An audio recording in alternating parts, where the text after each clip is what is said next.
High বন্ধুরা, কেমন আছেন সবাই? নমস্কার সবাইকে। আর আজকে শ্রুতিকে একটা প্রমিস করেছিলাম যে কালকে জলে ভিজবো, লেকিন আজকে তো জল পড়ে না, কি করে ভিজবো জানো তো না? যখনই পড়বে আজকে তো জল যদি না পড়ে গোটা দিন, তাহলে কি করবো? তাহলে কালকে বুঝবো, কালকে যদি জল নাই পড়ে, তাহলে পয়সা বুঝবো। জল যদি পড়েই নেই, তো 10 দিন জল পড়বে 10 দিন পড়বে। তাহলে আর আগের বছরে জল পড়বে, তখন আর ভিজবো, ঠিক আছে? না না শ্রুতিকে একটা প্রমিস করেছিলাম যে শ্রুতি কালকে তো আমি জলে ভিজেছি, জলে জলে ভিডিও বানিয়েছি, আর এই বললে আমি ভিজবো, আমি ঠিক আছে তোমার কালকে জলে ভিজাই দিব। আজকে তো জল পড়েছে না, কোথালে ভিজবে? কালকে কালকে যদি জল না পড়ে তাহলে কোথালে ভিজবে? যদি দুপুরবেলা পড়ে দাও, ঠিক আছে, দুপুরবেলা পড়লে তাহলে জলে ভিজবে, যদি না পড়ে জল তাহলে ভিজবে না, এবার না? হ্যাঁ। আর আগে কালকে পড়ে বাই বাই, বাই বাই করলে বাই বাই। হ্যাঁ।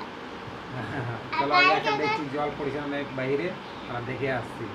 আচ্ছা, তো বন্ধুরা এই বাপ বিটুর ভিডিওটা দেখে যদি ভালো লাগে তো ভিডিওটা শেয়ার করবে আর সাবস্ক্রাইব করে দিবে প্লিজ।